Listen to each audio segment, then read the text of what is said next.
And I will send you the recording after this is done. It'll be a YouTube link. It takes me about half a day at least to get that going.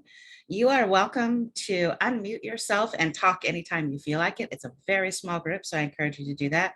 In fact, one of the first things I like to do is practice interrupting Hannah, because I know on Zoom we're not supposed to do that. So I'm just going to talk for a little while, and I would like somebody, anybody, I don't care who, to interrupt me. So I don't know if anybody knows, but I have a 17-year-old cat. And today, this morning, he has been an absolute pain in the butt. Like, he's been screaming at me. He's probably screaming right now. And someone's got to interrupt me. I legitimately will keep. Stop it, Hannah. Okay. I want to tell you about my cat. Okay, let's My cat's more important than your cat. Okay. Callie is pretty sweet. No, she's pretty Callie. Callie. No, I just wanted to interrupt you. Sorry. Thank you. I appreciate it. No, that's okay. So Neil interrupted. Adriana was right on his heels. Did anybody die?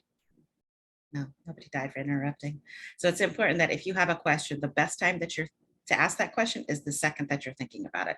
Don't wait till the end of the session, although we are going to have plenty of time for Q&A. So I do always like to do a land acknowledgement. I am on Kalapuya land right now. I am grateful to be able to live and work and learn on their land. So let's do intros. I did mine. What I'd like you to do is I'd like you to introduce yourself, what you do, whereabouts generally in the world you are. And I want you to make a guess about how many times my clients have tried to start tracking by the time they come to me. So I'm going to pick Adriana, and then Adriana, you pick the next person and the next person. So Adriana, would you mind? My name's Adriana, and I work for Consejo Hispano, and I am a financial empowerment program specialist. And I've worked with Hannah for a while, and I am in Astoria, Oregon right now, but I do serve Clatsop County, Columbia County over towards Portland, and Tillamook County as well. So did I miss anything? Yeah, how many times? Take a wild guess. Yeah. 17,000. 17,000 times. Okay. That's a good guess. Who's going to go next, Adriana? Let's do Kara. Okay, Kara. Okay, my name is Kara Barnes. I actually live in Astoria, but I work over in Long Beach, Washington. Like I said at the beginning of this, my day job is as a drug and alcohol counselor. And as far as how many times a client would come in having attempted to track before actually coming in, I'm assuming it's probably as many times as somebody would try to stop drinking before actually going to treatment. So probably, like, if I'm giving a reasonable guess, probably around 40 to 50 times. Good guessing. So Neil, you got to bring us home. Hello. So the question is tracking. So somebody coming to you, Hannah, and like they've tried tracking their budget. Is that what you're talking about? Tracking spending. Yes, I should have been. Okay, so I'm going to start with that one, then I'll introduce myself. So I would say hardly any tracking before coming to see you. And my name is Neil Johnson, and I work at WorkSource Oregon, specifically in the Mid-Valley region out of Salem. I live in Salem. I am a career development coordinator, so I work a lot with businesses, and then I'll get referrals from job ready candidates, and then work with businesses to promote that individual. And so I get referrals from WorkSource employees, and then a lot of partners. Yep. So thanks for having us today, Hannah. Thank you. Thank you, all of you, for being here. So Neil is actually closest. So by the time someone comes to me, they've tried maybe 2 or 3 times to track their spending, and then they just stop. They stop trying, right? Because it doesn't work those first couple of times. And it sounds like it's so incredibly simple. We've said it 100 times. We've heard it 100 times. Just track your spending. Then we try it. And it's like, this sucks. And then we stop. Then we try it again. And then we stop. And sometimes after just a very small handful of times, we just stop trying, right? So by the time, and by the way, this is not something I ever talk about with my clients in the first 4 or 5 sessions. This is something we must work towards. The appearance of tracking being simple I mean, it can't be argued with. It's very, like, it should take 10 seconds to write that down, right? I spent $50 at the gas station. I write down in my notebook, $50 gas, right? Why is that so difficult? But just that expectation that it is simple kind of throws us for a loop. So as we're talking today, we're going to be talking about a whole lot of stuff before I even get to tracking. I'm going to tease it a couple times, but we're actually going to get to it. This is basically how I teach people how to track in a way that doesn't suck, in a way that actually helps us build systems along later on. And this is a hybrid class. So I'm most of the time, these train the trainer classes are designed specifically for you to move the information that we talk about today, for you to reteach that like immediately. This is one of the weird times where I want you to be both that person who's reteaching this strategy, this tool. I also want you to implement this yourself, which I know is a big ask. So by the end of our class today, my hope is that you begin tracking your own spending yourself. And it's okay if you curse my head right now. That's just fine. I live on that stuff. So let's pop over to slides. Coffee's not working, but I'm going to keep drinking it. I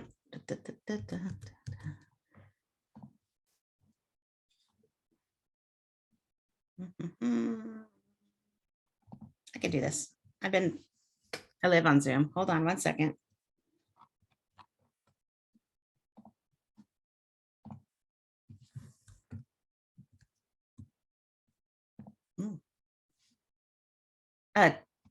Neil says debit card transactions don't count as tracking. So happy to hear that. Fight me, Neil. Adriana's been through a lot of my coaching. I can see her face right now. I know that.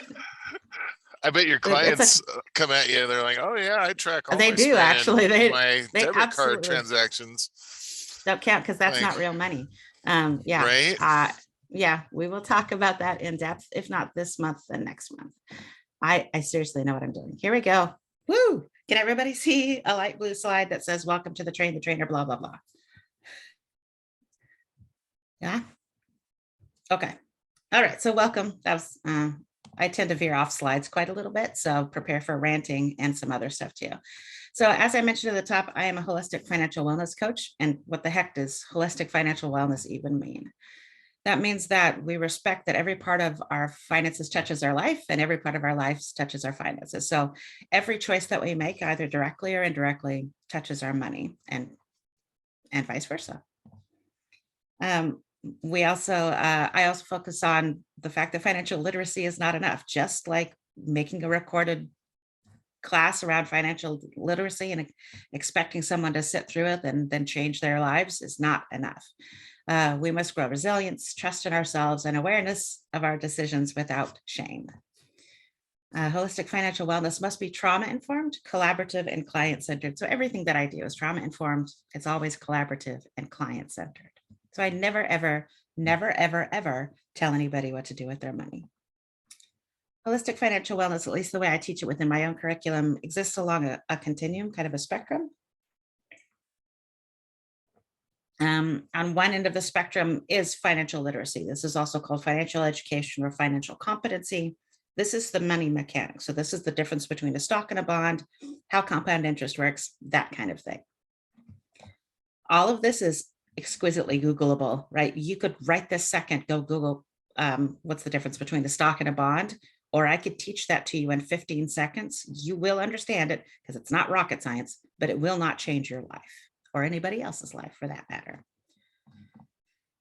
On the other end of the spectrum is soft skills, problem solving, decision making, reducing procrastination, like our relationship with money. If we're in a couple or a relationship, our relationship to each other and the communication and connection around money, which is so incredibly interesting to me. And the soft skills are how we get from where we are to where we want to be. And I'm going to go out on a limb and say that in each of your jobs, soft skills is probably one of the things that stands in the way of the people that you're serving the most. Agree or disagree?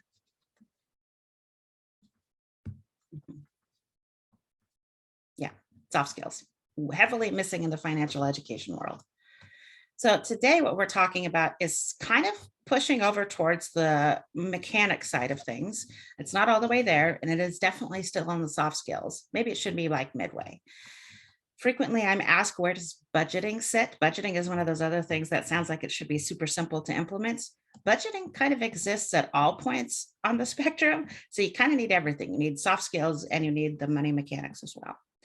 But we're not talking about budgeting today. We are working towards that though. So January and February, we're going to be talking about budgeting. Mhm. So for someone to be financially well, it only requires two things: the ability to observe your own behavior without judgment. I never have to teach anybody how to observe their behavior with judgment. That's not, everybody already knows how to do that. So we practice observing behavior without judgment and the ability to trust ourselves, which is indistinguishable from resilience. There's no difference between being resilient and being able to trust ourselves.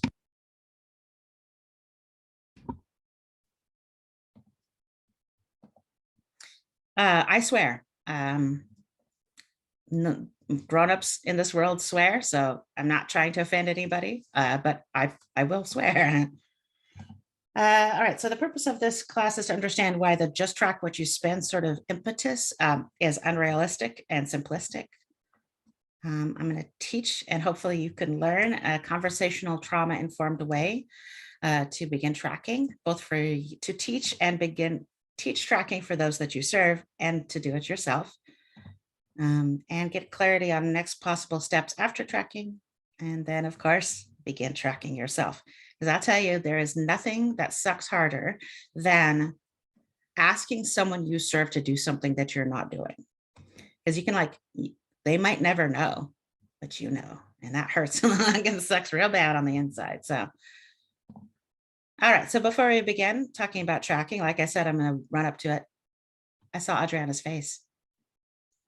I saw that. What is your Prerequisites? None. There's and Adriana has her sassy pants on today. I love it. Yeah, it's like class over, just track. Bye. Have a nice life, guys. No, that's why it doesn't work. So if you've been in one of my classes before, you have seen this tool. It is probably the first thing that I teach literally every single one of my clients. Adriana could probably teach this right now. Oh, maybe we should do that. Adriana, you want to teach this? Not yet, because I'm going to move into the other office, so I can have you all to myself. Okay, fine. Well, you're showing me with Neil and Cara too, but so naturalistic observation is something that you probably learned in high school biology class. It's basically the concept that when a scientist is observing a process or an organism, scientist is not trying to interfere. In fact, is actively trying to take their influence out of that. So come with me out into the jungle in your imagination. You don't have to close your eyes unless you want to, but there's a scientist, and the scientist is observing a wild animal. So would the scientist be trying to change this wild animal's behavior? What do you guys think? Give me thumbs up, thumbs down, unmute. Absolutely not. No. Why is that? Why is that? Impossible. Why? The animal doesn't care about you and what you're doing. It's just going to do what it wants to do. Indeed. What do you think, Cara? I would actually say if the purpose is to learn more about the animal, then there would be no reason to impose your will on the animal other than observation. Yeah. What do you think, Neil? I think therefore I am. Neil getting I'm a deep. little confused. Okay. The idea behind this, what the scientist is trying to do is gather data, right, from this animal. Are you confused about why I'm talking about this or the concept itself? I was spacing out. Oh, thanks for being honest, Neil. So no, the scientist is not trying to change the wild animal's behavior. If they want to gather nice, clean data, right? If they want good observations, then they're not going to reward, punish, or try to influence that animal's behavior at all. Let's say the scientist observes that the wild animal has changed its behavior away from what the scientist thinks is normal. Would the scientist try to change the wild animals back again to normal? Let the animal be. Just observe. Just observe, right? Scientist has two jobs right now, right? What are those two jobs? track the animal, collect data. Observe and take notes. That's it. Right. So let's say that the scientist observes that the wild animal has eaten a large quantity of something disgusting. Would the scientist write down in their notebook, oh my God, this is the stupidest fucking animal I have ever seen. I can't believe how dumb and stupid and gross this animal is. Is that what the scientist would write down in their notebook? No, the scientist is like, monkey just picked up poop. Monkey is smelling its hand. No judgment. No. Well, maybe a little bit of judgment, but minimal. Yeah, scientist is going to try to remain as clinical and as distanced as possible with no judgment, right? Because the judgment just skews the data, just fucks up that data. So scientist's job is to observe and take notes. So why, if we're talking about tracking, am I talking about a wild animal and a scientist? It's because I want you to be the scientist and the people that you serve. Trana has her face on again. I also want you to be the wild animal. So being able to observe our own behavior from that distanced and scientific perspective is critical to gathering clean data. And we're going to use the scientific language kind of all the way through. And the scientist has a couple of things that they can do. First, they're going to observe. They're just going to gather data.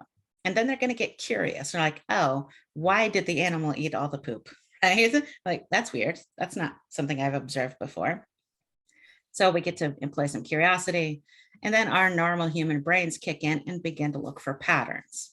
After pattern recognition, scientists can perform experiments, maybe back at the lab, or try out some things. So there's trials and experimentation. And like we talked about last month, which I don't think any of you were on, trials and experimentation is key to building a system. And eventually, what I want with my clients and what you should want with yours is that they are building their own money system. So we have to be able to experiment to do that. And in order to experiment, we can't have judgment. So I'm going to pause real quick and get some feedback. What questions or clarification do you need about why the heck we're talking about wild animal and scientist? None, I'm totally on board. Neil?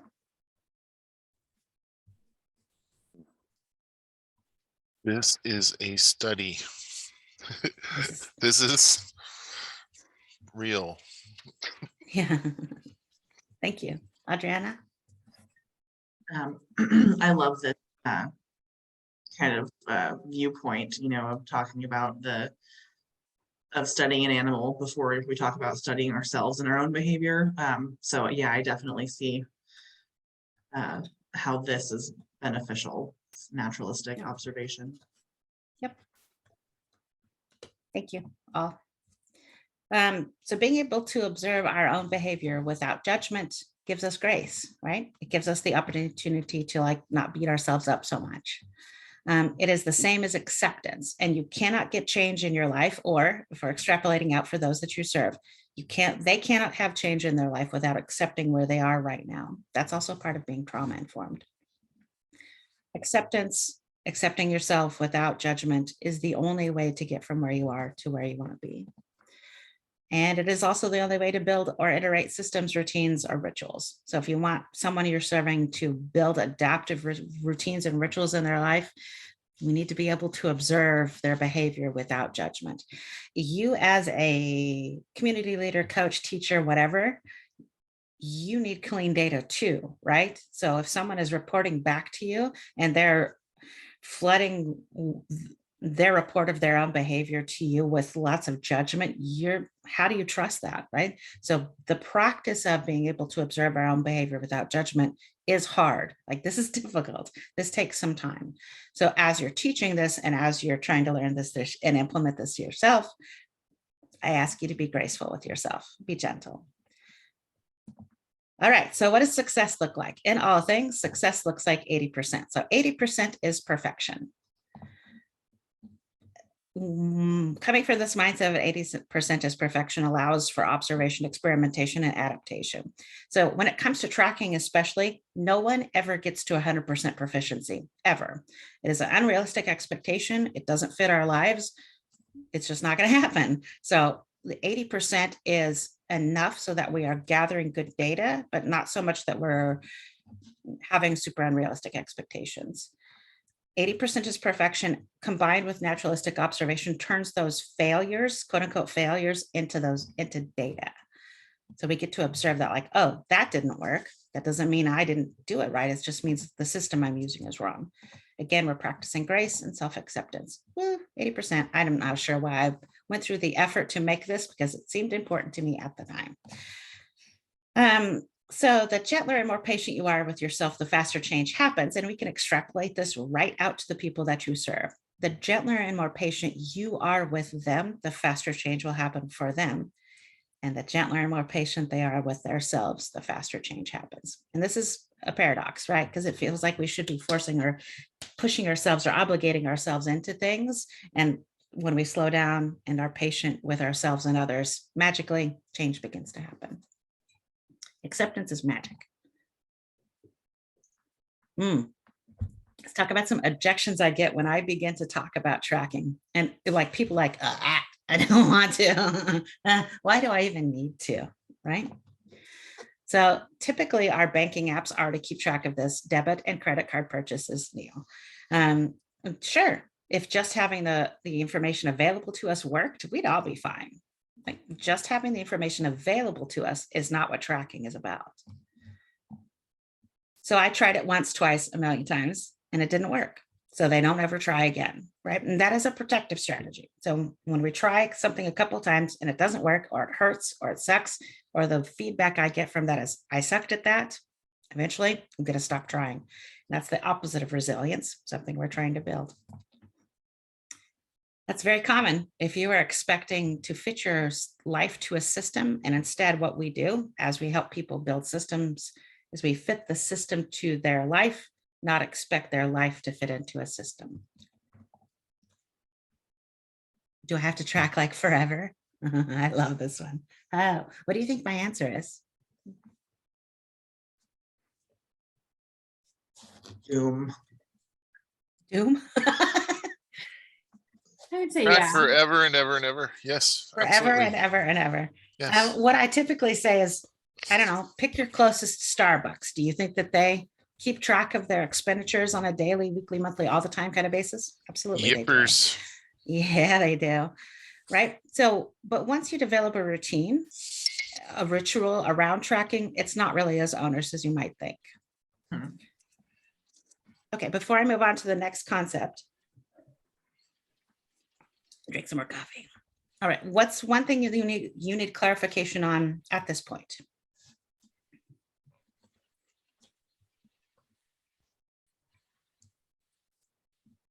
I think we're good. Okay. What's one thing that surprised you so far? Honestly, like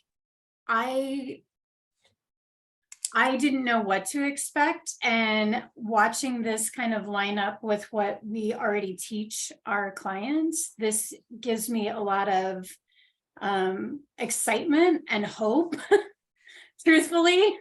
So, because like I work with a lot of folks that are below poverty line, and even broaching this, they're already so down on themselves. Mm-hmm. And it's absolutely critical. Number one, that it's trauma informed. Number two, that it is gentle. Number three, that we are building resiliency around that. If not, it's just a shame and blame process. So I'm loving this. Adriana or Neil, any? I'd like to file a complaint Okay, what's the complaint, sir? against myself. I just want to let you know I do have an 11 o'clock appointment, and I'm super sorry. Man. But I just want to say that, yeah, for me, this is wonderful, and it really makes me realize the lack of programming in this arena that we have in our local work source system, and it makes me angry. We used to have more access for participants to become involved in financial literacy, and so it makes me angry. But then, now I feel that there's some hope, because I think it's just so important for anybody that's working with individuals to have some Yeah. tools in their toolbox to assist. So Yeah, thank you you. can't teach a tool you've never been given, so. Anything, Adriana? I just, you know, it's funny because when we get to like do I have to track forever? You know, my brain was like, no, but really. But yes, you know, it's just like we have to drink water every day and we have to, you know, put gas in our car, you know, every couple days when it Yes. gets low. And we have, you know, it's like there are certain things that are just, you know, we depend on. We know we're Mhm. going to happen all the time. So we just have to kind of reprogram to incorporate this little important thing. So like I paid her to do that, Adriana has just provided us with a fantastic transition. I didn't pay you to do that, just for so another tool that I teach. So if wild animal scientist is the prerequisite of all prerequisites, it's like the cornerstone of everything that I teach. This is the multi-tool.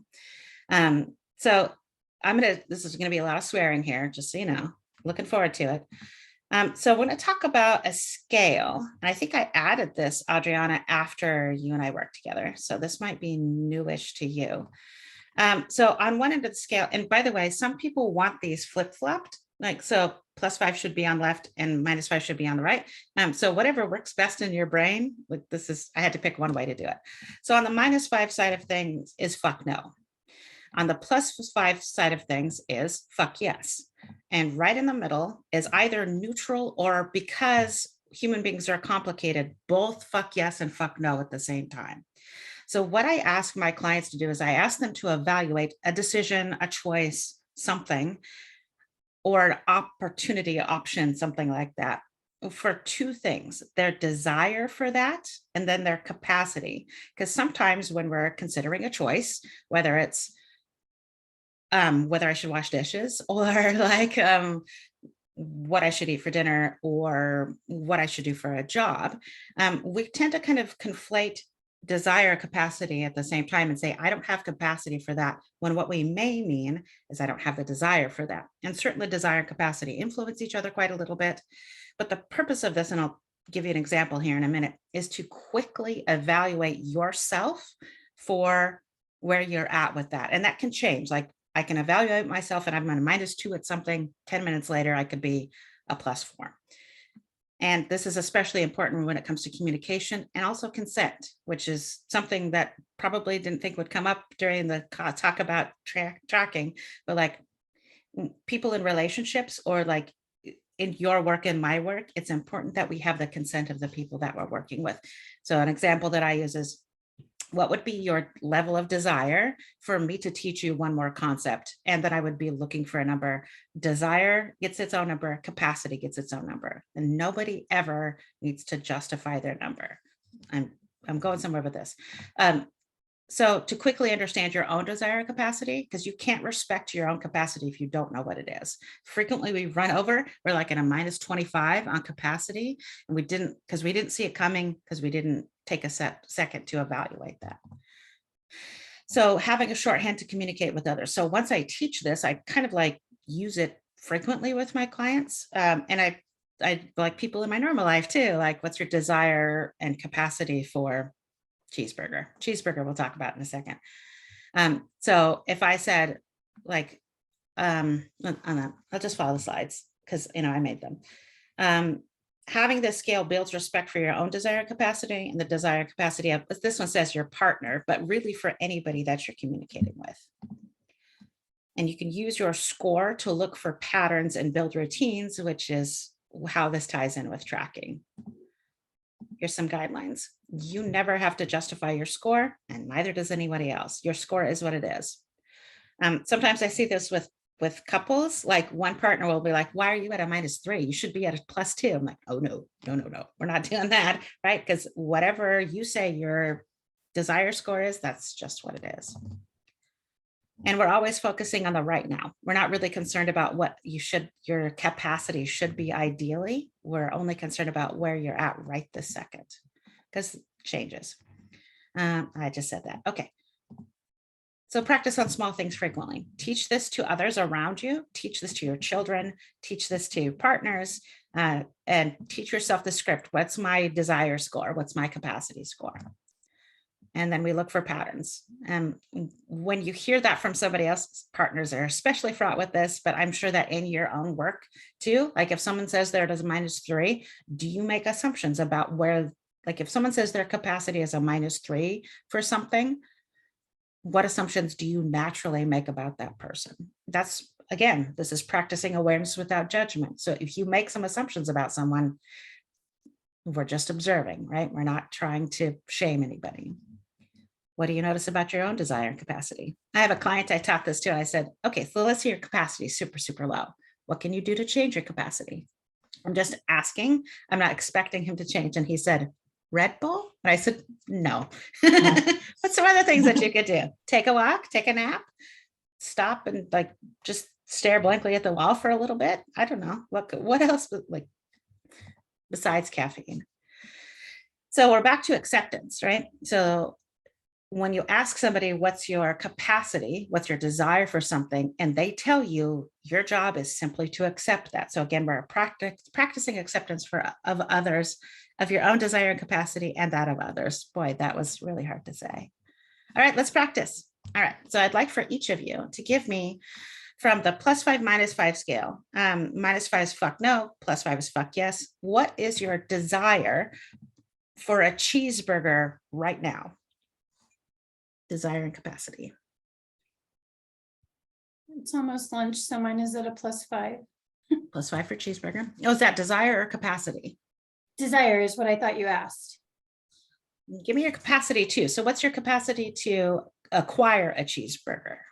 Well, right now I'm stuck here in Zoom, so it's like around a -2. Good. Adriana, what is your desire and capacity for a cheeseburger? Desire probably plus 4.1, and capacity is like a -18. Okay. Going off the, okay. Neil, what's your desire and capacity for a cheeseburger right now? So an F yes and an F yes. Give me a Double number. FS. Are you +5. +5 on both? Okay. Yep. What is your desire and capacity to run a marathon right this second? By the way, for cheeseburger, I'm +4, -2. For marathon, I'm -5, -5. Yeah, marathon, I'm -5, -5 as well. -5, -5. You know, I would like to be outside and like exploring. So maybe like +0.5 and then -5 capacity. Okay. Because my day's too busy and I have on jeans. Okay. No, so see what Adriana's doing is like she's like in the moment, real time, very quickly assessing her capacity. And just the fact that she's wearing jeans actually impacts capacity. That's okay. That's totally fine. What happens is as we practice this, we get better and better and better, and we begin to notice patterns. So and this is consent, right? This is important in the work that we do with others. We talk a lot about consent when it comes to sex, which it should always be talked about, right? But when it comes to the work that we do with other people, we can sometimes have the impetus and the force behind us, like we need to get through this, and we may not take the time to stop and check their capacity and their desire. If we want to be collaborative, if we want to be trauma informed, we must take the other person's desire capacity. And honestly, people don't evaluate this for themselves. So just teaching this to somebody else makes it so that they are able to respect their own desire and capacity. So what is your desire capacity numbers for us to move on to the next part of our, oh, let's do this. What's your desire and capacity to take a 5-minute break right now?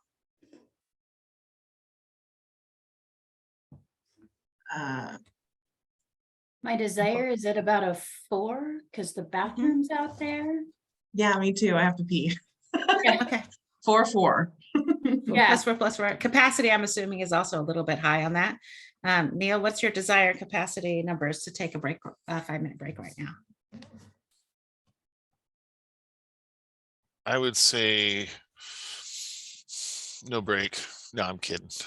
I don't care. Yeah, Are that's we fine. influencing your Y'all need to use the desire? restroom. I'm gonna Okay. I'm gonna go around and get a cheeseburger. I got McDonald's like right next door, so I'm gonna make y'all jealous. Cheeseburgers on Neil. See you in Cheeseburgers on 5. Neil. Burgers. See you guys in 5 minutes. Okay.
Hello.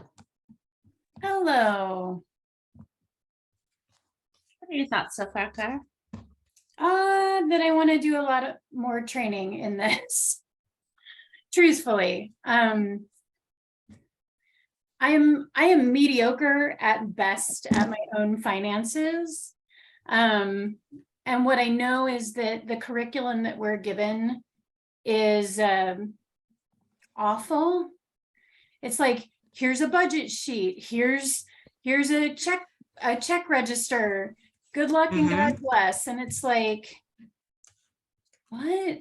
I mean, I refuse to do the basic life skills portion of our curriculum because it is demeaning and degrading and it is not supportive or helpful. No, it's not. It counts as trauma. It's paper. There is such a thing as paperwork trauma.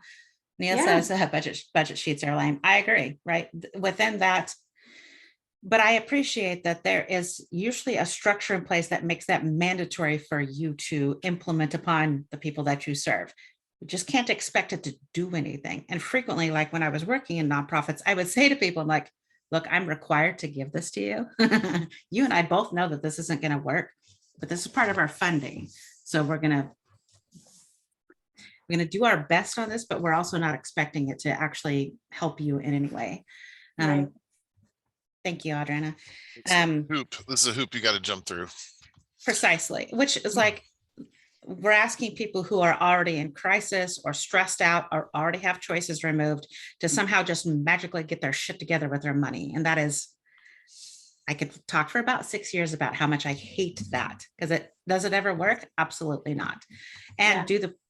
as the people who are deploying that, it feels like garbage when, like what Kara said, like if you don't yourself do that for your own life, that hurts, right? That feels real gross. So that's why, as I'm doing this, I'm encouraging you to begin tracking yourself, because guess what we're talking about now? We're actually going to talk about tracking maybe in a minute. So why are we talking about desire, capacity, and consent around tracking? Any ideas about why I even brought up the +5? Fuck yes, fuck no. Well, Yeah. I think a lot of people will actually give themselves a +5 on desire, but most people will actually give themselves a -5 on capacity. And you need to know where they actually kind of sit. If you're going to work with that person as an individual, if you don't know and they don't know, then where the hell are you going? Exactly. You can't respect desire or capacity if you don't know what it is. Audra, Anna, or Neil, I see you're both unmuted. well, yeah, I was just gonna say kind of similar to Kara that, you know, a lot of people may want to, I mean, I feel like people's desire, you know, just based off of what they say to me before we start talking about this, or when we start talking about this, their desire is like a 2 or 3 normally. Like they're like, this sounds beneficial, but not fun.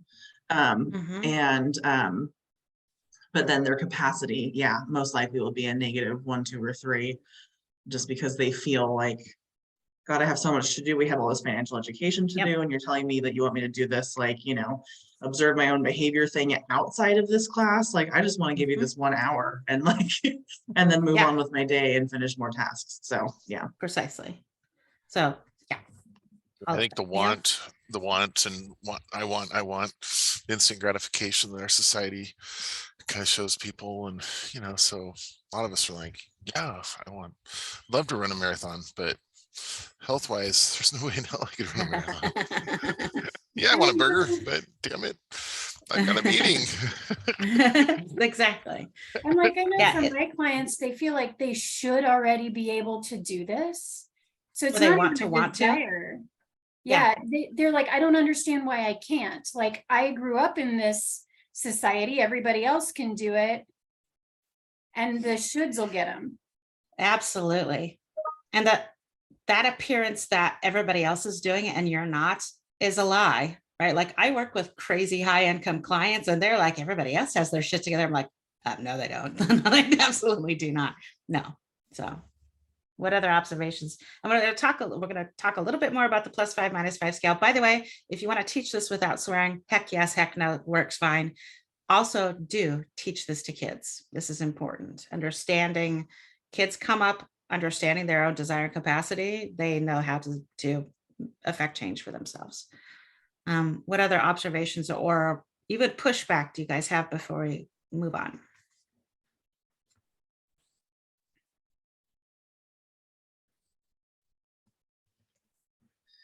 I don't think I have any pushback. You know, I think this is a super helpful tool. I'm actually doing a workshop tonight in Tillamook, and I think I'm just going to switch to this topic for my first like 10, 20 minutes, because it'll probably be really Love fun. it. And then we can play with candy canes.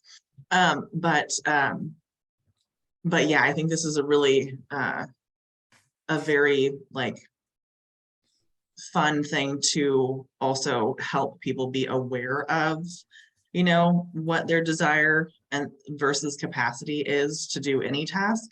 You know, it's like, okay, do I want to do my dishes? You know, just to like bring it down to, you know, basic tasks around the house, or, you know, saying yes to plans with somebody, or, you know, a work meeting, or, you know, whatever. It's like, okay, like, yeah, this would look great on my resume, but do I have the capacity for this? Actually, no, -25. I would have to step down from a board, or, you know, take something else off my list. So yeah, this is super helpful. We also have a default setting, depending on who's asking us, or if it's an internal thing, like we have typically have a default setting that's higher. Like, like we will say yes to things if we're at a -3 and a -3. But that's, it's good to notice that pattern, and then just Mhm. noticing like, oh, I'm saying yes, but I'm absolutely at a fuck no on this, right? Getting some alignment with that takes some time. Okay, back to our scale. Love the scale. So the reason that I'm talking with this around tracking is not just because it's all about acceptance and like awareness, again, without judgment, is because neutral is a beautiful, beautiful place. And we don't talk about that enough. So we've got on the plus side, we've got like divine inspiration to do stuff, right? We've got like, I feel like crocheting, and I'm at a +5 for crocheting, and I crochet because I love it.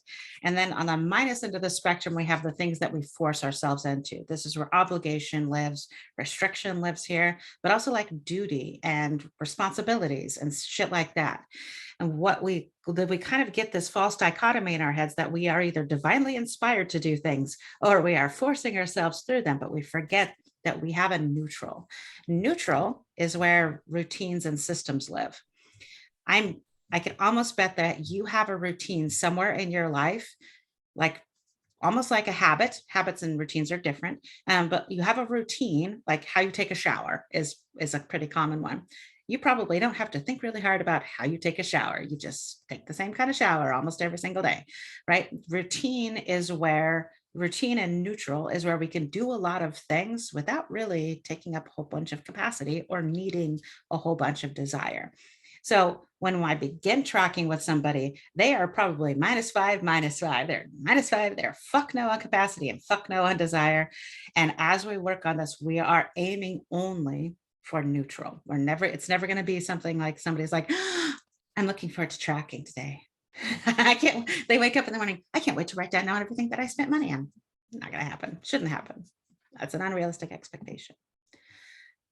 We're finally at tracking. Told you we'd get there. So there's two main purposes to tracking. Data is the second most important. So it's not the most important. We'll talk about that one in a second. So going back to wild animal and scientist, we need clean data. So gathering the data is important. And so that's why I ask people not to change their spending behavior. So if I'm asking you to track your spending, which I legitimately am asking you to track your spending as of right now, I'm also going to ask you not to change your spending behavior. Because if you go changing your spending behavior, or if you encourage whoever you're working with to change their spending behavior as they begin tracking, we're going to get back fucked up data, right? And we need that data for the future. Basically, three things. I changed this as we're system building around money, which is just a budget. I asked for date, how much, and what they spent it on, and that's it to begin with. So here, okay, I have an example. An example is July 1st, 2021, $20 gas. So that was probably a full tank of gas, and now it's 2 gallons, whatever. So in an ideal world where everybody has unlimited time, capacity, and desire for this, I want you to write it down, physically write it down on paper or on the notes app on your phone or something, the moment that you spend it. Does that actually happen? No, it does not, because y'all got shit going on in your life, right? You have complex and weird and interesting lives, and so does everybody that you serve. So the reality is that we want to write down what you spend as close to the time that you spend it as possible. Does that mean at the end of the day, the beginning of the day?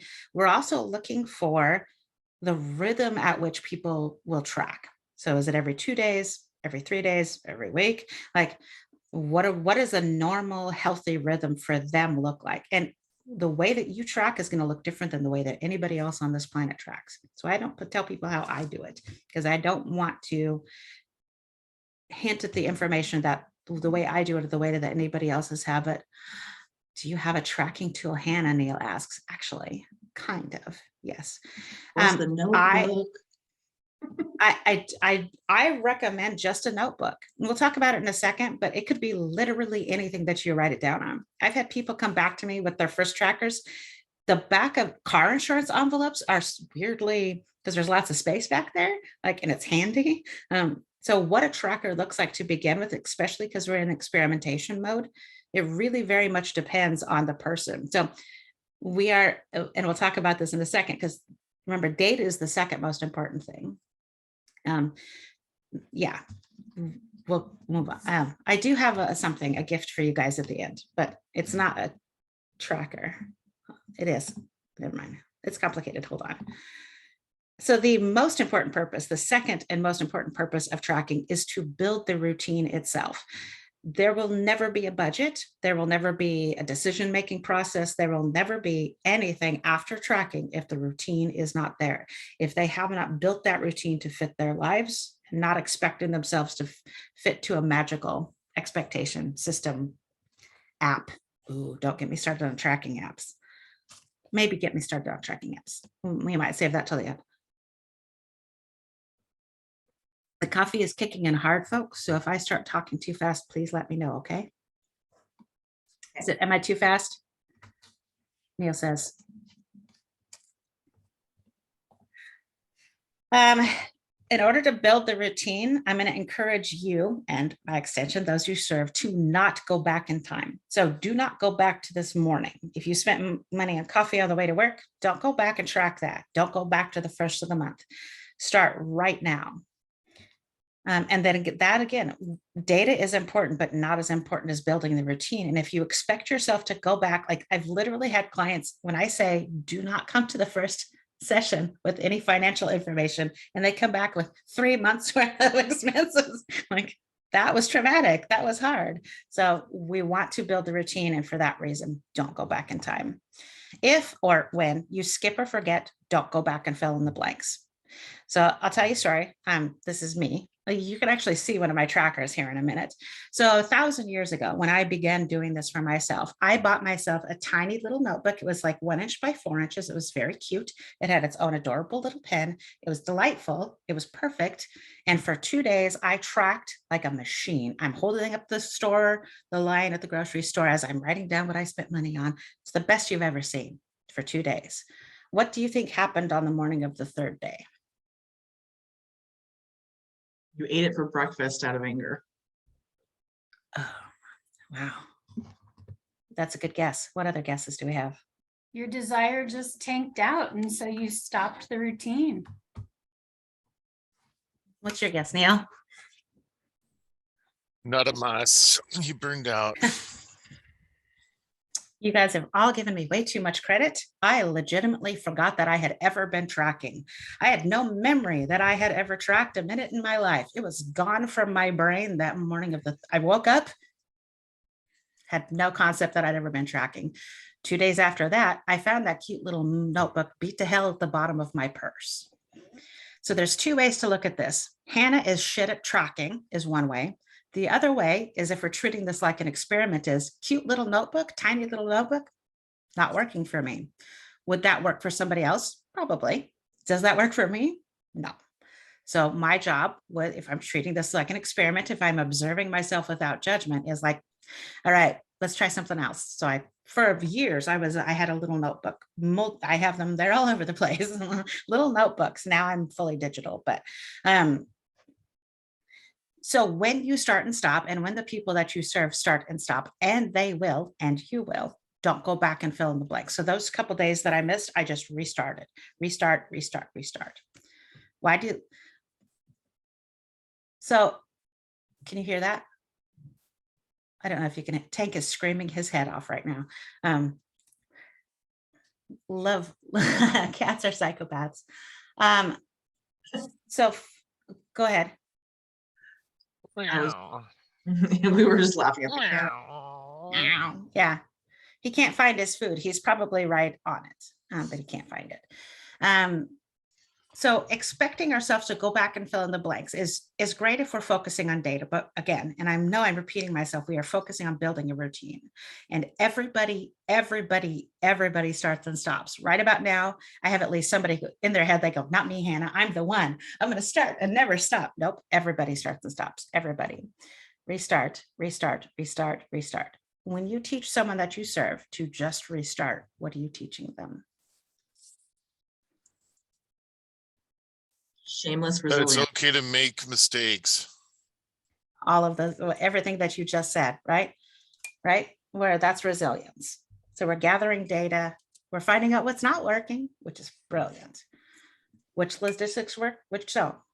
We're evaluating the system, not the person.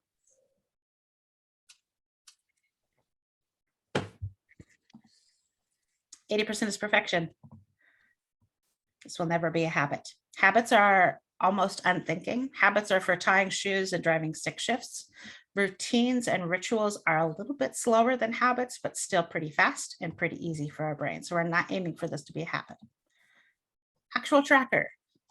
Trackers are ugly. First trackers especially are ugly. So this is an actual tracker of mine from 17,000 years ago. I have no idea how long ago this was. Look at my rent, 887. That must have been quite a while ago. Oh boy. Wow. Yeah. Memories. So Cascade Grill. That Cascade place is Grill. awesome. It was. See up here, like the third one down, SEG, that's Southeast Grind in Portland, which is now closed. So this was quite a while ago. Cascade Grill. What would I spend $19.49 at a Cascade Grill? That's not very much. One cheeseburger. Half of a cheeseburger. And then right after that, you know what MCD is, right? That's a McDonald's. McDonald's. Yeah, that's a coffee. I can almost bet you that is a gigantic iced coffee. I don't have a problem with caffeine. I'm okay. I could stop anytime I wanted. Y'all don't want me when I'm not on caffeine. Program for that. Dang it. Gotta bet you, Kara. Well done, Kara. Right in there. All right. So what do you think you'll notice as you begin tracking your spending without trying to change your spending behavior?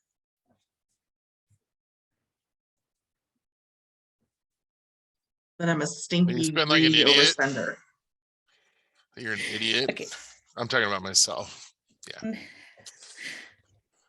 Okay. Be put So- in an institution. Go a little far. Okay.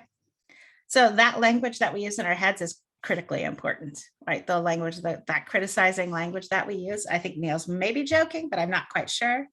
Like that's important to understand and to notice, right? We're even noticing that. What's the language around money that we use with ourselves? What was somebody else said something? I couldn't tell whether it was Kara or Adriana. It was Adriana. Yeah, I said I'm a stinky, greedy overspender, which I was trying to accomplish Neil's perspective. Well, so we had the same, we were on the same wavelength in that moment. And that is a pretty common thing that people predict that they're going to notice is they're going to notice a lot of that shame and judgment language. And my job is not to say, shut it down. Like, don't think about that. Because how does that work? I mean, not thinking about something makes it only worse, but just looking for patterns around that is all that it takes. Kara, anything that you think you might notice as you begin tracking your spending? You know, I mean, I'm thinking about it in this context. Like if I came to you as a client and you're like, okay, this is the activity we're going to do, and I started to track it, I know for me personally, I would be like, man, I don't want to show her this. Like I think I could like manage it internally, but like externalizing it to somebody else, I think would be really challenging for me. There's that. I mean, a lot of this is exactly what your people, the people that you serve, will think and say as you teach this to them. That's why I'm asking you, because it's very consistent. And again, this has nothing to do with income level. I work with people from all over the income spectrum, and everybody says, I don't want to show this to you. So guess how often I actually see people's trackers? Not very often. I don't. Once in a blue moon. Right. As we're system building and we're moving further and further on, then I get to see the data because we're building a literal system. But especially at the beginning here, I in no way need to be their accountability partner for this. So I don't need to see that. I mean, if the most important thing here is building the routine, my focus is going to be on the routine itself, not the data. Who's the data for? Is that for Hannah or is that for you? It's Adriana. It's not for Hannah. Doesn't matter if Hannah sees the data, right? But everybody comes to the table concerned about that. Like Hannah's going to say, it's getting financially naked, right? It's very, very, very vulnerable. So you can just tell people like, this isn't for me. This is for you. You see the tracking. What patterns in your spending do you think you'll find? I have identified that for myself, I'm an emotional spender. And Mhm. so when I feel bad, I'm gonna be pretty much broke. Mhm. Erotic definite. spending, yes. Uh-huh. indeed. Hey, I got a Yeah. question. Yeah. So what percent of people do you, Hannah, have you seen, or is there any data where they are at a point in their life with financial wellness? I know some people, but I don't know a whole bunch of people that really meet that criteria personally, but Who like have it together and feel comfortable and Right. secure and can That- trust themselves when they're spending. that So- they're financially well, or right? Isn't that the goal of Uh-huh. this type of programming? Just people walking around on the street, I'm not sure, right? Because I have skewed data because people don't come to me if they can trust themselves with their money. So I have some skewed data. But I will say that by the time I'm done working with people, pretty much everybody trusts themselves and can build their own systems. And yeah, I know this, I'm not answering a question because I don't actually know. My guess is that, and this is a practice, an example I teach, and please teach this to your people. Next time they're at a big grocery store walking around, 95% of the people that they see, regardless of the car that they drive or what they're putting in their shopping cart, 95% of people have the exact same stress, anxiety, self-talk going on in their head as you do. So my guess is about 5% of people are just chill. They're just making decisions with their, they've got good data, they've built a good system. And that's maybe it's possible to come to that on your own. Like all my coaching does is speed up that process. So everybody pretty much has everything that they already need to get there to be able to trust themselves. So long answer short. What was that? You see data on debt. Okay, Americans on average are in debt, but so that tells me our government's in debt too. So it tells me that for the majority of people, they don't have financial wellness, that piece going on. Nope. Okay. Actually, And- Neil, I can give you a little bit of information on that. 'Cause Ooh. I actually am a gambling counselor as well. And the percentage of people that are self-reported, at least financially literate, or that they do well with finances, is only about 20% of the population. Most people at some level do struggle, whether it's problematic or not. And the comfort level is not extremely high. That tracks. Yeah, thank that you. answer your- Because I was just curious on what are I don't know. That's not a question I really ask people. But Well, thank you. That helps definitely to clarify. and it brings us to like the underlying sort of purpose of this whole conversation and everything that I do is like, we don't talk about this with each other, right? The fact that like you're here and I'm hopefully putting tools into your head that you can then share and amplify out for me, that changes the world because we don't talk about this stuff. It's taboo. There was a study I saw, I can't remember where it was, that people would rather talk about their sex lives than their finances. And that tracks, right? There's a lot of shame and judgment based about that. Adriana's smiling like she wants to talk about her sex life. Let's move on. So, by the way, all of these reflections, these observations that I'm asking you are fantastic ways to reinforce to the person that you're working with the idea of observing without judgment, because all of these are asking for a hypothesis. If we're sticking with our scientific language, we are triggering scientists here. So what about tracking are you dreading? We're just going to talk about it. We're just going to get it right out there. They're going to tell me, I don't want to show this to you. There's one. You personally, what are you dreading? I feel like and originally it was, I would dread seeing how much money I spent on food out and groceries. You know, it's like, Mhm. why am I spending so much on groceries if I'm also spending this much on food out? Mhm. Good. I know when I tracked my finances for the first time, like about 5 years ago, I was really diligent about writing everything down in a check register. And what I found is that that increased my anxiety because I felt like I was holding up shopping lines or I was inconveniencing someone else. And for whatever reason, my mind just would not let me focus on this is the task you need to do. It worried about everybody else's opinion about me doing that. We're gonna come right back to that, Kara. Well, Neil, do you have any? If you're thinking about dreading, you're not dreading it at all. You're looking forward to this. And no, We yeah, I'm gonna be like, God, you're a dipshit.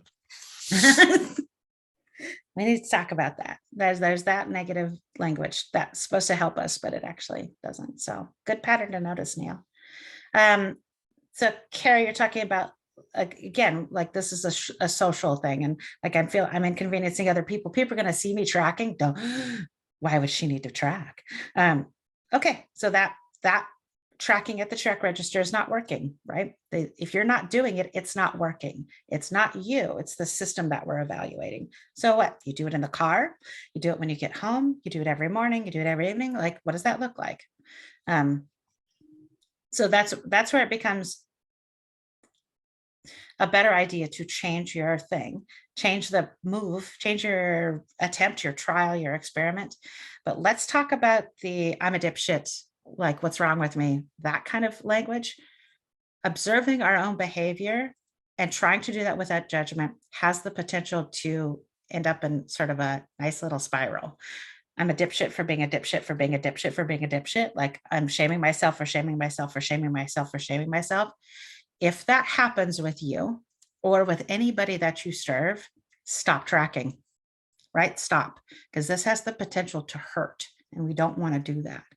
So, and I'll say to you what I say to my clients. If you're tracking and this begins to like, you're judging yourself for judging yourself for judging yourself, like you can't stop that mental language, stop tracking and email me immediately. I don't care if it's 4 o'clock in the morning or 20 minutes after we talked, email me, right? Because then we need to do some other work. We will come back to tracking.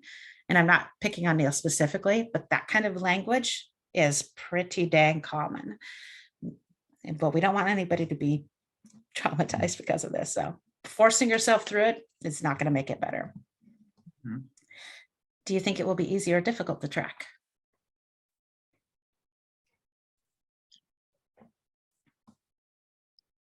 Pretty easy. I think building the routine is actually pretty hard. Like I know for me, when I did it 5 years ago, it was a lot of stop, start, because I just wasn't in the routine and I would forget and that kind of thing. But once I got really good at it, it built my motivation to do it because I felt more empowered to know what that actual amount of money in my bank account was. And like I had control. So like sometimes just slogging through this shit ends up developing that motivation. And for me, that's what worked. But that was the hard part, was getting started. And I probably struggled with that for the first, I'm going to guess, month. That tracks. It's about right. Yeah, I think Adriana? initially it's difficult to, like, I guess, find the excitement and positive points about tracking because it's just like, oh my God, I forgot. Oh my God, I forgot. You know, and so trying to remove that, you know, okay, let's start again. You know, I remember one of the things, and I haven't really said this like to myself in a while, but I'm like, 80% you're perfect. You know, I'm like, okay, so that was helpful too, is hearing that like my goal was 80%, not all the time. So and then, you know, later I found it easier to look at the end of my day to like track and write down everything. Yeah, perfect.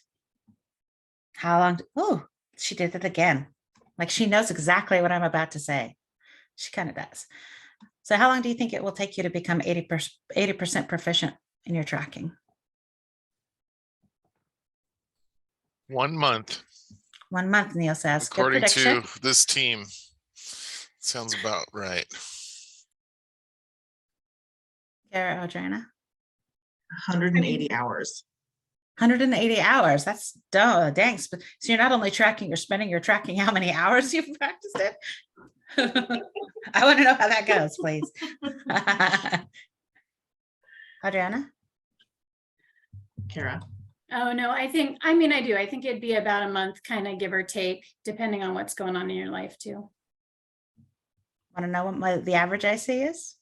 Mhm. Yes. 2 weeks. 2 weeks. If it doesn't hit, we just stop tracking and come back to it. Remember the spectrum between money mechanics and soft skills? Like we're kind of midway with the tracking. If it's not working, we don't force our way through. We just go back to soft skills. We build more resilience. We talk about trusting. We talk about observing ourselves without judgment. And I have lots of games for that. And we can always come back to tracking. Can I just let you know why I was right with 108 hours? Why?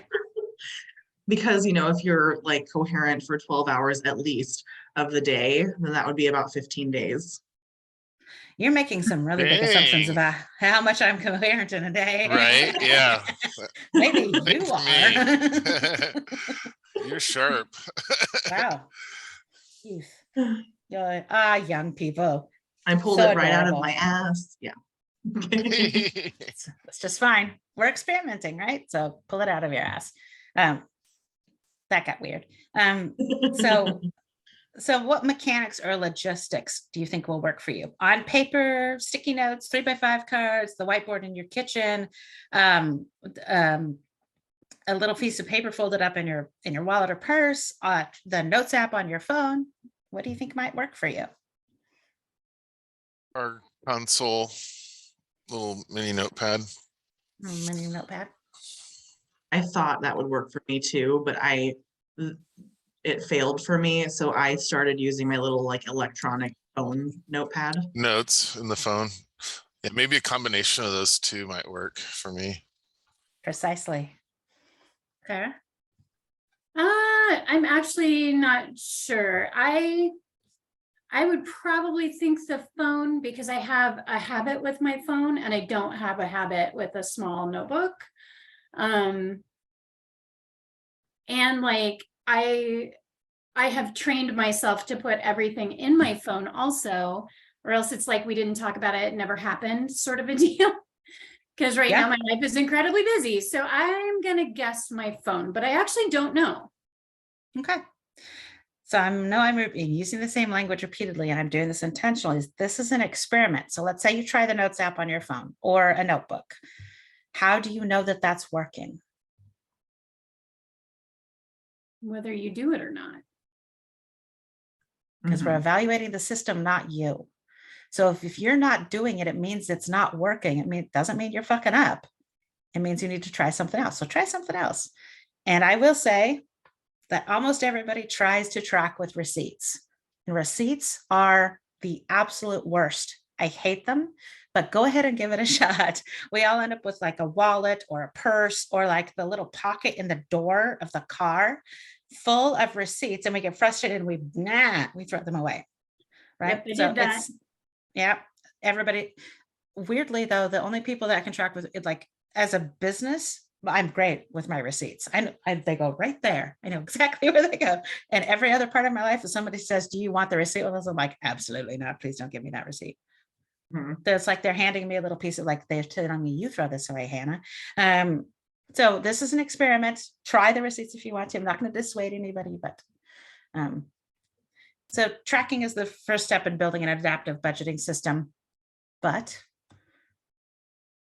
if you or those you serve ever, if all that you ever do is track your spending without judgment, so being aware of your spending without judgment, you will change your financial life. Because there are clients that I've worked with that we've never made it past tracking. It is the first step leading up to a budgeting system, but just tracking can make changes.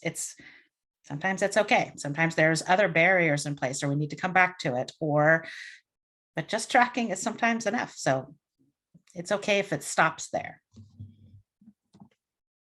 Oh, Hannah said the tracker journal. Okay, so I'm going to drop out of slides.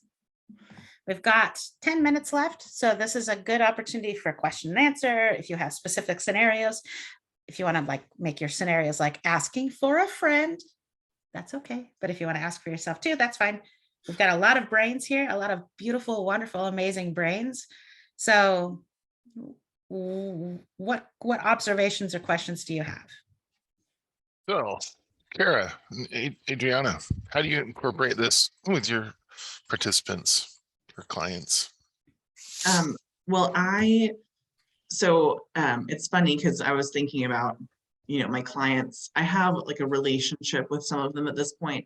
So, like when, if they would say something like, "I'm such an idiot" or something, I would say, well, I don't like that, but it doesn't matter, what I like and dislike, but do you like that? Do you like to use that kind of language, when talking about your actions or yourself, or, they're like, well, no, I don't like that. I'm like, okay, well, let's try it like without the judgment or without the, the fluff. Let's just look at the actions. Okay, like you bought this. And so we'll go over, usually they will tell me, oh, I wrote down like when I spent money on groceries, and I felt bad about the amount I spent because I bought like, I bought ding Hostess. dongs and 2 things I of said ice hostess. cream. Yeah, exactly. Yeah, and 2 things of ice cream, and like, and they were like, there were a lot of sweets on my grocery list. And so we'll just kind of think, well, but that we don't care about what you purchased. You bought groceries, you bought food for the week or the month. So let's just try to look at the spending and not judge yourself for what you spent money on. So we go through tracking and stuff like that, although I feel like what they spend money on does come up quite a bit, because when they use language around it that is like negative self-talk, I usually do try to point it out. And if I know them well enough, my line is, I don't like that. And, and it doesn't matter what I like and don't like, but, but how do you feel when, how are you feeling right now when you're telling me I spent this, and God, I'm such an idiot for spending that much on ice cream. So, yeah, we talk about that. And then, and then we go into more fun things with, grouping spending, but the tracking, I feel like the tracking is such a brief moment. It's, because I see people like once or twice a month. And then we email back and forth and stuff like that. And they're in a savings program. So they're, making their deposits, and we're talking about, their goals. And, but tracking is a really good start, because it just brings the awareness, to like the forefront. Okay, now I know, I'm aware of what my goal is. I'm aware of my spending. I'm now aware of the language I use when I talk about myself and what I'm doing. And then changes start to happen, because it'll jump out at them, that they're using negative self-talk in their head or with others. And they become a lot more aware when they are using this tracking. And then a lot more comes out in conversation, just because we're tracking. So as far as the way, I can tell you the purpose of why we would be using it. Like I told Hannah at the beginning, I refuse to use what we have currently. That's why I'm here, is to learn a new way. Because I do serve, I serve a rural area where we have generational trauma, generational poverty, generational drug abuse. So most of my clients actually came from a negligent parenting household. They have never been introduced to this by their parents. Yeah. It is very sensitive, very scary. But also, when I'm trying to keep somebody sober, I have to work with their distress tolerance. And if their distress tolerance is really low around money, then every single time they try and open a checking account, they're just going to relapse, and I can't have that. Like, I have to build some supports in for them that they were never given in order to help them reach their actual sobriety goals. So this is one of them. And especially a lot of them get triggered by money. A lot of our guys not only have chemical dependency, but they have why can I not say it, like gambling. I'll say the word for that kind of dependency in a minute, and it just isn't coming to my head. Swear to God, I know my job.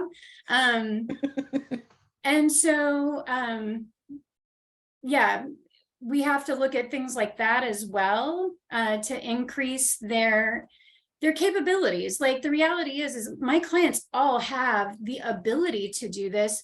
I would say probably 98% though come to me having no formal education or introduction into it. You know, the drug and alcohol lifestyle, we just sort of spend indiscriminately on what we like. And I've never paid a bill in my life other than the bar tab, you know? So that's the purpose of this. And like I said, I have not used what we have for our curriculum. And I'm just going to be real brutal. Our curriculum is designed for middle-class white people. That's not who I serve. Right. And so I would rather leave off an intervention than put in one that is inappropriate, because those inappropriate ones can actually harm my clients worse. Yeah, good. Thanks for sharing, you two. Well, okay, so Neil, your question back to you. How could you see this being implemented with what you do? If you would. Yeah, I just think that it could help any job seeker. Usually sometimes we have people that are currently working utilizing our services, but a lot of the time it's folks that are in transition between jobs, maybe dealing with some other life battles.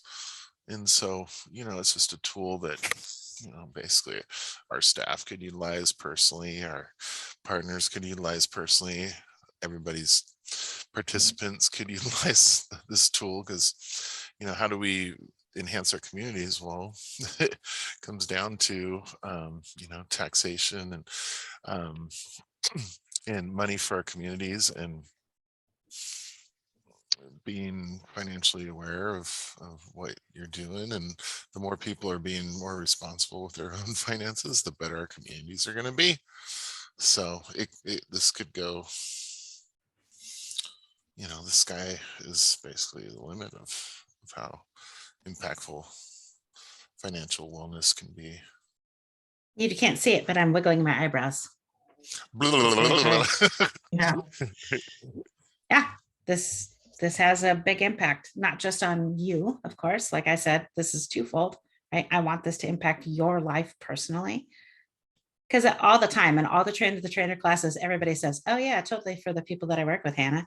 Like, I'm being overt about it this time. This is for you in addition to the people that you serve. It needs to be both. Yeah, I mean, as soon as you become aware of something, then you can actually start to change it. But I would like to say that, because I think the number was 47 last time I brought it up with Hannah, but since I've started working with Hannah, my credit score has gone up 59 points. Damn. So goddamn. So, you know, so like I am applying like just about everything that I've learned. And so it's also a really good talking point when I talk to my savers or just clients, and to talk to them about these habits and about these different tools. I always say, you know, and I've been using them, and I will, you know, like write out, you know, like a tracking sheet, or, you know, my buckets or stuff, you know, that you'll learn about later. And I'll show them that, so they know that I'm not just feeding them this, that I'm actually using it. I'm not just bullshitting. You know, that I'm like, okay, this tool actually works, and that's why I'm teaching it to you. You know, this whole, like, all of these things work, and you can achieve your goals because I've done this and I've gone through it and I have achieved goals. And so, yeah, it's really nice because these things really do work, and make, I don't know, just everything in life a little more accessible, you know, when you're aware. But yeah, I absolutely love this because it's made my life a lot better. So Adriana did a 40-hour masterclass with me a year ago. When? I don't know. At least a year and a half. Yeah. Who knows? And one of the things that we do is that we custom built that 40 hours to one, Adriana, and two, the population that she serves. So if I taught that same, a 40-hour masterclass to somebody else, to Neil or to Kara, it's going to look very different. Like I'm going to teach different tools because you have a different population and you're a different human, right? So that's one thing I want to say, like what she learned was specific for her and her population. I do want to like bring out something that Adriana said is like, there's a concept called teach from your scars, not your wounds. So I'm telling you that I would love for you to do this for yourself too. But if this is a hurting, painful place for you, if you're like struggling with that own language in your head or struggling, then don't use your story. Use mine, use Adriana's, like say this one person that I work with, anonymize the story itself, but don't share with the people that you serve if it's a wound for you. If it's a scar, that's why like I don't care. Like I show my that tracker from 45 years ago. It's not really like why I'm okay with, because that's not a that's a scar now, right? When I made that tracker as a financial coach, I did not share that, right? That took some healing up for me too. So part of this is I want you to take care of yourselves in this as well. So don't just give Thanks yourself so away. much. Adriana, you gotta go. thank you. I got to roll. Kara, nice to meet you both. Thank you so much, Hannah. Look forward to seeing Yeah. you all again. Thanks, Neil. And So, bye now. And Hannah, I would actually like to ask about the 40-hour masterclass and what is that like? And like, I don't know how much time you have right now. And I want to be respectful. We are at time. Neil just bounced to remind us all. We can stop recording. I can continue visiting with you both. Is it okay if I stop recording? Yeah. Okay.